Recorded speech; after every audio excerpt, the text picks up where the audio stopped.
consideraciones que su abogado pueda hacer o no, uno se pregunta como ciudadano, si un fiscal, integrante del Poder Judicial, lo llama un juez, ¿no debe ir? Yo creo que sí, y sobre todo en este caso, como acaba de recordar recién, hay 3 instancias, incluyendo la Cámara de Casación Penal, que también dio en el mismo sentido, ¿no? Lo cual es un comportamiento un poco extraño. ¿Cómo ve esta campaña? A ver, ¿cómo se está dando esta campaña? 11 de agosto tenemos las PASO, algunos dicen que es un poquito más violento, con palabras más subidas de tono, otros dicen que no es así. ¿Cómo la vive usted? Es por actitudes, algunas públicas, otras que son privadas, uno observa que hay un cierto grado de agresividad, me parece mayor que en otras campañas, ¿no? Mire, esto es normal, está estudiado incluso. Cuando hay una polarización muy fuerte, el costo de perder para cualquiera de los dos extremos es tan alto que usan cualquier método como para retener el poder o para ganar el poder quien no lo tiene. Tal es así que los casos de polarización son casos que se considera que naturalmente van deteriorando la democracia. Precisamente por eso, porque empuja a los dos extremos a hacer cosas que no se deberían hacer en una democracia normal. ¿Y por qué se polariza una vez más la elección, usted cree? Bueno, claramente porque los dos polos han decidido que prefieren como contendiente al otro, no quieren a nadie en el medio, en esto están absolutamente de acuerdo, no quieren a nadie en el medio, quieren enfrentarse entre sí. Y bueno, uno ejerce el gobierno con todo lo que esto implica en términos de poder, de recursos y demás, el otro sector ejerció el gobierno no hace mucho tiempo en definitiva, consecuencia tienen estructuras muy poderosas que se reflejan después en la prensa y prácticamente, le diría, en las relaciones empresarias y demás, ¿no? Ahora, doctor, ¿es eso o como se conoció la ancha avenida del medio, que parece ser que ahora no es tan ancha, digo, no supo acaparar, capitalizar los que dicen algunos, no queremos el pasado, no queremos este presente? Pero mire, olvídese de esa parte, piense en lo que pide la sociedad. Las mismas encuestas que hablan de esa polarización están diciendo, las mismas encuestas, que el 40% preferiría no tener que votar ni por uno ni por otro. Entonces, la demanda está claramente instalada. Después, si el mundo político fue capaz o no de crear el espacio, es otra historia y a eso entiendo que... Va la pregunta que le hago, que va la pregunta. Bueno, acá por empezar hay que incluir desde las dificultades propias hasta las dificultades que le generan esos dos extremos. Esos dos extremos juegan muy fuertemente porque no haya nada en el medio y eso cuenta. Además de eso, es de público conocimiento, hubo una iniciativa que se llamó Alternativa Federal, de la cual yo nunca formé parte, está claro. Que usted mantenía conversaciones con ellos, ¿no? Conversaciones, sí, pero nunca formé parte. ¿Nunca le convenció? ¿No formó parte porque no le convencía? No me convenció, claro, no me convenció porque yo tenía información, no era el único que tenía información, había otros que también la tenían, que quienes estaban ahí estaban en proceso de irse. Unos hacia el macrismo, otros hacia el cristianismo. ¿Qué es lo que pasó? Y es lo que pasó. Y finalmente, bueno, otros se fueron con usted, Urtubey está con usted. Claro, pero finalmente, claro, eso es lo que iba a decir justamente. ¿Quiénes quedamos? Los dos que desde el principio dijimos, Urtubey desde Alternativa Federal, yo desde Consenso 19, ni Macri ni Cristina. Y nos mantuvimos firmes en ese ni Macri ni Cristina. Eso termina en esta fórmula conjunta con Juan Manuel, lo cual para mí es motivo de una gran alegría, pero hubo mucho tiempo en el medio que se perdió, y en eso usted tiene razón. Esa alternativa del medio debió haber respondido a la demanda que la sociedad todavía tiene con mayor rapidez. O sea que ahí hubo una falla de la política en ese aspecto de captar lo que en ese momento la sociedad estaba diciendo. Pero que no es solo responsabilidad de quienes jugaban eso, sino también de esos dos polos operando, tratando de atraer hacia un lado y hacia el otro. A ver, hoy estábamos hablando en la apertura del programa de dos temas importantes. Primero, la UCA diciendo que la Argentina va a tener un 35% de pobreza. Yo recordaba lo que el mismo presidente dijo, júzguenme por la cantidad de pobres que yo pueda dejar. Desde ese punto de vista estamos ante un fracaso. ¿Usted qué opina? Ah, sí, absolutamente, ¿no? Eso no cabe ninguna duda. Hay otros más, ¿no? El propio tema de la inflación, el tema del crecimiento. Estos 4 años son años de decrecimiento. Los últimos 2 años son claramente negativos y el conjunto de los 4 años es negativo, que se agrega a 4 años de estancamiento del gobierno anterior. De manera tal que, para simplificar las cosas, la sociedad argentina vive desde hace 8 años en una situación económica de absoluto estancamiento. Y eso se refleja después en las cifras de pobreza, porque mientras tanto la población va creciendo, en ese promedio que es de estancamiento, algunos ganan mucho dinero y otros pierden. Obviamente los que ganan mucho dinero son los que operan en el sector financiero y el grueso de la sociedad pierde. Entonces eso se refleja en esa cifra de pobreza, que se agrava más cuando uno toma a los jóvenes hasta 17 años, donde los índices de pobreza ya superan el 50%. Es tremendo. Más de la mitad. También decíamos en la apertura, aumentó hoy el valor del dólar. Eso genera a veces ciertas alarmas. ¿Por qué? Porque algunos economistas están diciendo, y se te va a terminar este veranito económico que estamos viviendo, si es que se puede llamar tal, en pleno invierno, donde tenemos gente que se nos muere de frío. Pero digo, doctor, ¿se termina esta tranquilidad en el tipo de cambio, en el riesgo país? ¿Se llega a octubre, que es lo que pretende el gobierno nacional? A ver, hay que computar que el Fondo Monetario sigue apostando por el gobierno prácticamente sin límites, y está haciendo un nuevo desembolso de 5.400 millones de dólares. Sí, más otros 5.000 y pico que vienen, no sé, son 10.000 millones de dólares, con lo cual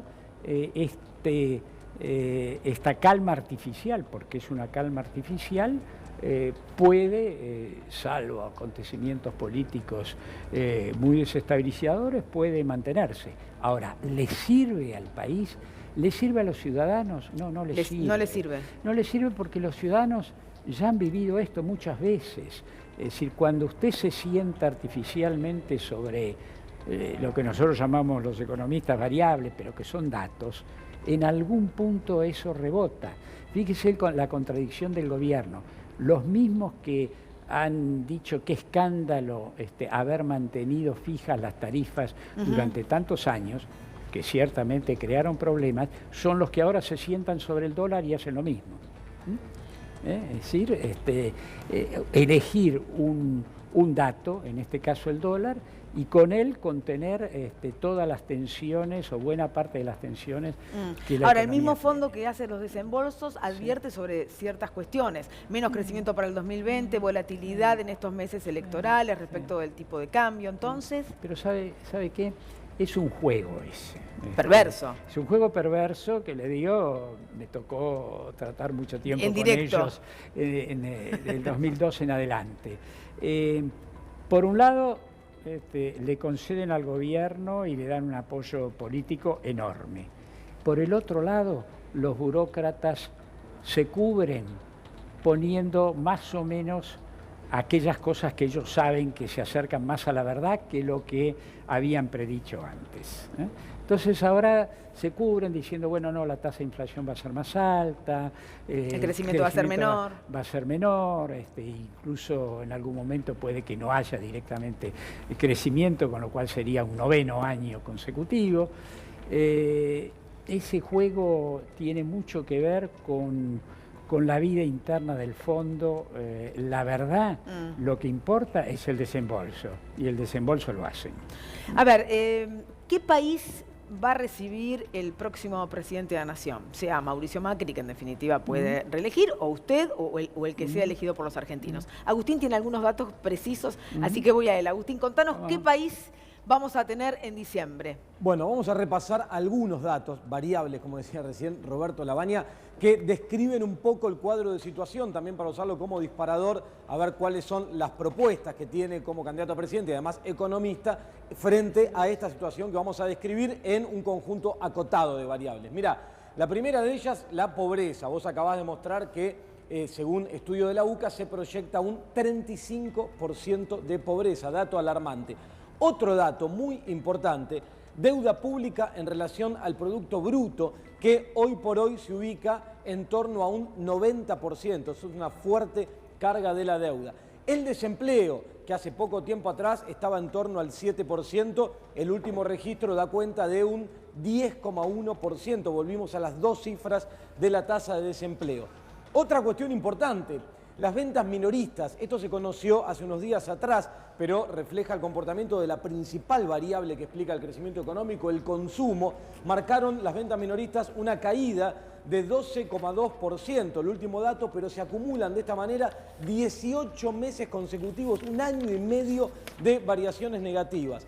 La producción industrial está detrás de esto. El acumulado de este año contra el año pasado, 9,8, casi 10% de caída de producción industrial.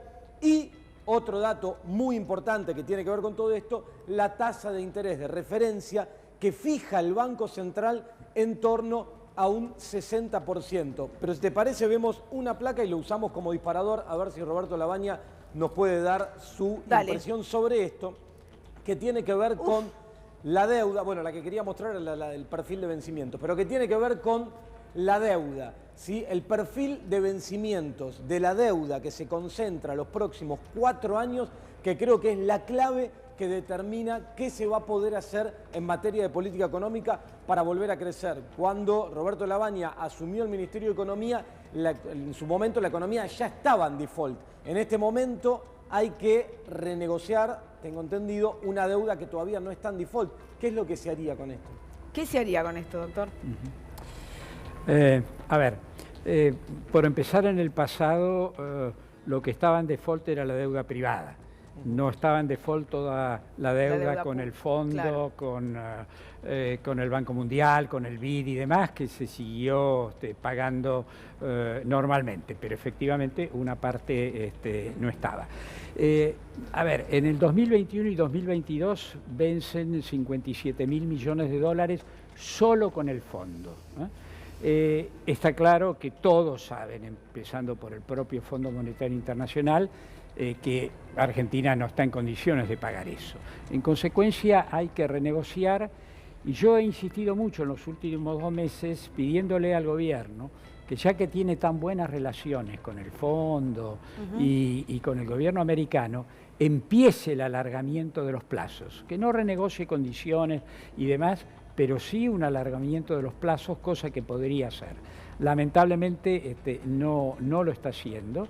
Y sería su obligación, sería su responsabilidad, ya que tomó la deuda, ya que recibió el total del crédito durante su gobierno. Debería hoy estar ya facilitándole el camino para el próximo gobierno, cualquiera fuera él. Lamentablemente no lo está haciendo. No lo está haciendo.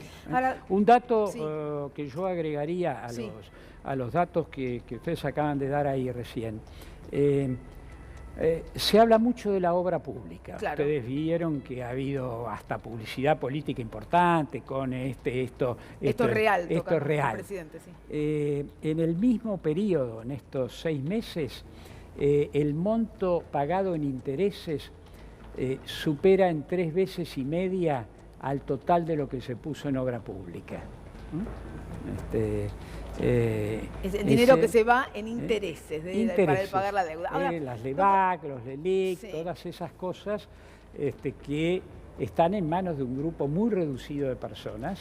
Ahora, para hablarle de lo que le pasa a la gente todos los días, porque acá en la Argentina hay gente que ha dejado de consumir leche o consume menos, que ha dejado de consumir carne, ya es un lujo hacer el asado el domingo, esto ya se ha perdido. El presidente de Cáritas dijo que para muchos argentinos la cena es un recuerdo, cada vez tenemos más chicos que van a los comedores. ¿Cuándo esta población, que está muy castigada en la Argentina, va a poder ver recuperado al menos cierta dignidad en su calidad de vida, doctor? Con estos números que damos y estos niveles de vencimientos hasta 2023. Mire, déjeme que le cuente primero una pequeña anécdota que tiene que ver con esto. Si usted le pregunta a un economista qué tipo de consumo es inelástico, es decir, por más que haya problemas económicos hay que hacerlo igual. Hay que hacerlo igual. La respuesta nuestra, el 100% le va a contestar los alimentos. Bueno, yo he descubierto, y supongo que otros economistas lo habrán percibido también, en el Gran Buenos Aires se deja de comer para pagar las tarifas de energía. Porque en el Gran Buenos Aires la tarifa de energía es agua, además, no es solo electricidad. Así es. Es electricidad y agua. En consecuencia, se ha transformado en más inelástico, en más imprescindible eso que a lo mejor eliminar una comida en el día. Es tremendo lo que estamos diciendo. Es un dato fuertísimo.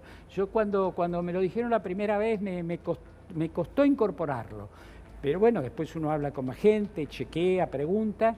Y sí, hay gente que... ¿Por qué cree que se ha aceptado tan mansamente, pareciera, que opte entre comprar un kilo de papas o tratar de juntar ese dinero para pagar la luz o el agua? La población argentina es normalmente muy pacífica. Pueden resultar... No hablo de violencia, no tomarlo con violencia, sino porque uno lo acepta, en definitiva. Y bueno, porque ¿qué otro camino tiene? Si no, tiene que salir a cortar rutas, o no espere que el gobierno lo escuche. Para el gobierno el tema de las tarifas era un tema casi religioso, y así procedió, de manera tal que sí, el deterioro alimenticio, sobre todo en el Gran Buenos Aires, es extremadamente fuerte. ¿Qué es lo que aparece después precisamente en esa cifra de los jóvenes, más del 50% en situación de pobreza? Que situación de pobreza implica siempre alguna cuota de hambre. Que ahora tenemos hambre y frío, por eso tenemos esta combinación, ¿no?, que ha terminado, insisto, con la vida de algunos argentinos.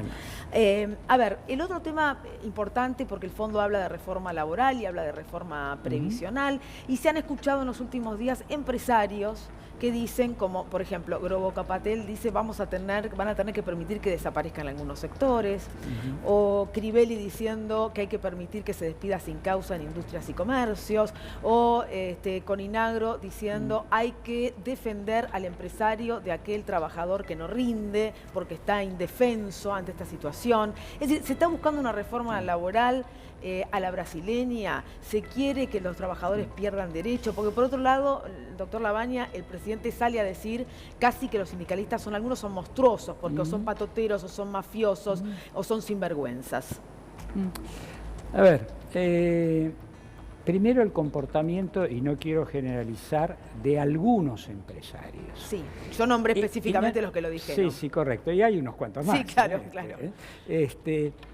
Esta calma, cuando esperaban que a esta altura hubiera más agitación y demás, esta calma que además favorece al gobierno, los excita, les hace perder el sentido de la realidad y empiezan a hacer planteos absurdos de esta naturaleza.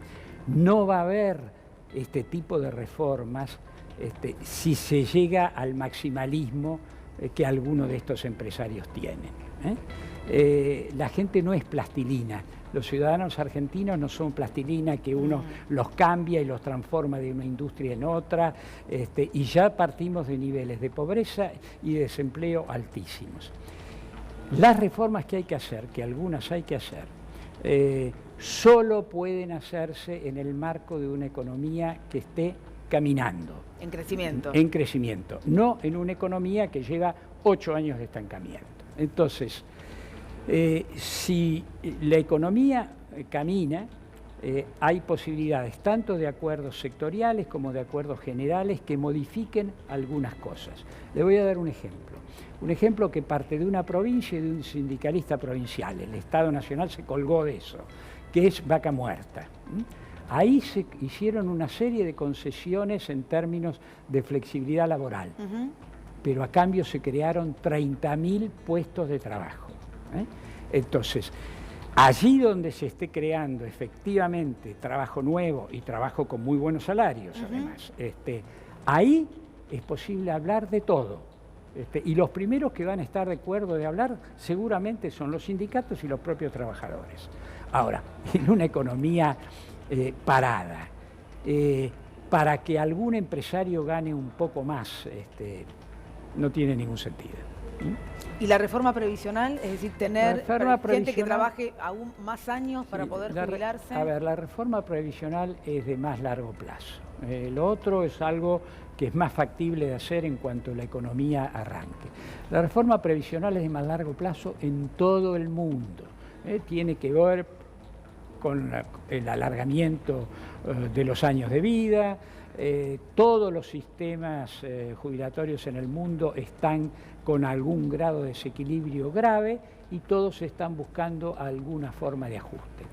En algún punto seguramente... Lo que pasa es que ya está ajustado esto. En Argentina acá, ya tenemos un sistema ajustado. A ver, acá hay un sistema ajustado en la base, claro, que es donde están la mayoría de los jubilados, claro, pero no está ajustado arriba.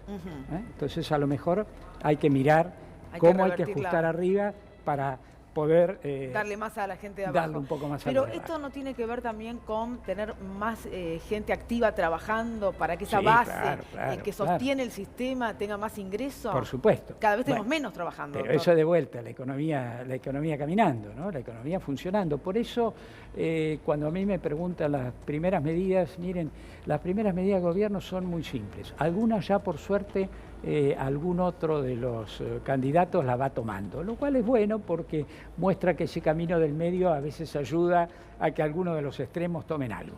Una es poner plata en el bolsillo a los argentinos. Claro, pero esto se hace, me parece, en tiempos electorales. No. Claro, lo malo es si se hace en tiempos electorales. Pero no se está haciendo en tiempos electorales. En el 2017 se hizo. En tiempos electorales. En tiempos electorales y en 2018 diciembre, fue tremendo. En diciembre se paró inmediatamente. Todo. ¿Pero puede volver lo mismo? ¿Puede pasar lo mismo? Sí, claro que puede pasar lo mismo. Yo no estoy hablando de eso. Yo estoy hablando del 10 de diciembre en adelante. De manera permanente, progresiva, sin saltos enloquecidos, de manera permanente, de manera progresiva, hay que devolverle a los trabajadores el 16% de caída del salario que tuvo en estos últimos 2 años. Si lo escuchan los empresarios, ya deben estar agarrándose la cabeza, le digo, se le va a devolver eso a los trabajadores. No entienden la dinámica, porque los empresarios, tome el caso de la pequeña y mediana empresa, está semiparada. ¿Por qué? Porque no tiene consumo. En consecuencia necesita gente que consuma. Si la gente empieza a consumir, probablemente esa empresa que hoy está parada o semiparada empieza a arrancar. ¿Cuál es la ayuda que hay que darle a la empresa? Una son las familias, la otra es la empresa. ¿Cuál es la ayuda que hay que darle? Bajar tasas de interés, para lo cual hay que replantear toda la política, obviamente, bajar las tasas de interés y bajar impuestos. Bajar los impuestos que están ligados a la inversión, cuando alguien compra ¿Con el fondo mirando y haciendo la revisión por trimestre, claro, se puede? Sí, claro. Si usted se comporta como un país independiente. Pero que así no somos un país independiente, con un fondo que nos está monitoreando y alguien sentado en el Banco Central. Debemos serlo, es una cuestión de... ¿Pero usted qué haría como presidente? Le dice al jamaiquino, creo que está en el Banco Central, señor, se tiene que ir porque acá no somos un país independiente. Es una cuestión de voluntad política. Ahora, si usted no discute nada y en la desesperación que tiene, porque se le cae todo, firma cualquier cosa, bueno... ¿Y no ha pasado algo así o sí, no? ha pasado algo así. Bueno, no puede pasar, no busque la solución haciendo lo mismo. La solución es... No, lo que le pregunto es si el próximo presidente puede desarmar eso. ¿Qué hicimos en el 2002 nosotros? ¿Qué hicimos en el 2002 con el fondo? Hay momentos que uno se tiene que plantar y decir qué es lo que han hecho otros países. ¿Qué le dijo al enviado del fondo? ¿Le dijo esto? En el mundo, sí. ¿Le dijo esto? Sí, claro, por supuesto. ¿Y sabe cuál fue ¿Qué le dijo? ¿Sabe cuál fue la respuesta? No, por eso estoy intrigada. La respuesta fue, bueno, voy a hablar a título personal porque esto depende de lo que decida Obviamente, el comité el y directorio, ¿verdad? Pero un esquema que haga arrancar la economía del estilo del que usted está hablando no es incompatible con el fondo. Bueno, bueno. Bienvenido. Aceptaron. A título personal. Y ciertamente no fue incompatible, en definitiva, cuando lo hicimos en el año 2002, donde el programa fue totalmente opuesto a lo que el fondo Pero, pedía, doctor, ¿no? ahí había, me parece, otro proyecto de país, otro presidente, otra manera de ver la realidad, otra significancia del Estado. Bueno, eso es lo que hay que decidir, justamente. Si usted va a elegir a los mismos, lo más probable es que se encuentre con los mismos resultados. Einstein decía, cuando uno hace siempre lo mismo, no se tiene que asombrar de obtener los mismos resultados. Sí, tiene que cambiar, efectivamente. Si no cambia, no espere resultados distintos. ¿Qué le diría a los tomadores de créditos UBA? Que hoy el presidente habló, pero recién nosotros pasábamos a Paola Gutiérrez, que están indignados por lo que dijo el presidente. Tarde, poco, tarde, porque este problema lleva ya un año. Y muy poco. A ver, claramente hoy se debió haber dicho, no he visto los detalles últimos de la medida, pero por lo que tengo entendido es ningún ajuste UVA puede superar el promedio del salario. Punto. No el subsidio que le va a dar, se lo va a dar hasta el día siguiente a la elección. Igual que se hizo en el 2017. El otro sistema implica alargar los periodos, pero claramente el salario es el que ajusta UVA, propuesta que hace ya tiempo que venimos explicando y diciendo como algo urgente. Doctor Labaña, las encuestas, que hoy no sé si son una herramienta o una operación, ¿no? Constante. La verdad que no sabría definirlo, pero bueno, un poco y un poco. Un poco y un poco. Un poco bueno, y un poco. Entre el poco y el poco muestran polarización. Sí. Y entonces esto pareciera que se define otra vez entre Juntos por el Cambio y el Frente Todos. Pareciera, digo, porque hay que ver cómo se juega la cuestión. Yo digo, si usted queda atrapado en estas dos vertientes y esto se da y llegamos a una segunda vuelta, digamos, ¿qué proyecto del país a usted lo contiene? ¿El de Macri o el de Alberto Fernández? A ver, de vuelta vuelvo a lo que hablábamos al principio. Las mismas encuestas que muestran esa polarización son las que muestran 40% que no quiere votar. De manera que no dé... no, yo no di nada, digo que... No de nada por cerrado, no de nada por cerrado. Lo otro yo lo explicaba a veces cuando me lo preguntaban, pero en realidad el otro día Juan Manuel Urtubey dio una respuesta mucho mejor que la mía. Dijo, cuando uno va a jugar un campeonato de fútbol, no sale del país y en Ezeiza le preguntan qué va a hacer si sale quinto, o cuarto, tercero. Se supone que uno va para ser campeón, así que no hagan esa pregunta.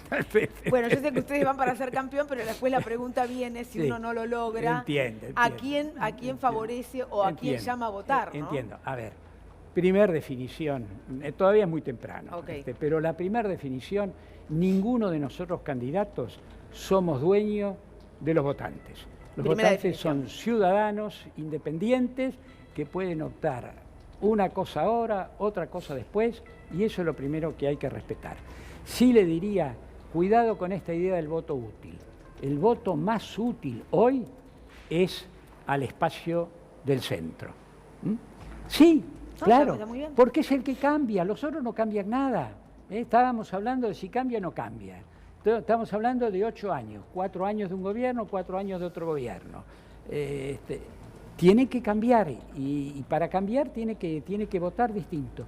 Y sobre todo en las PASO no tiene compromiso, porque las PASO son una gran encuesta. En las PASO no se elige a nadie. En consecuencia, el voto útil está ahí.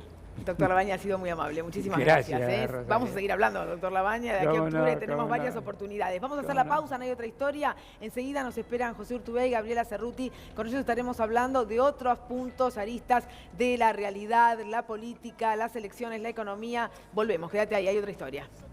Quiere decir que hay otra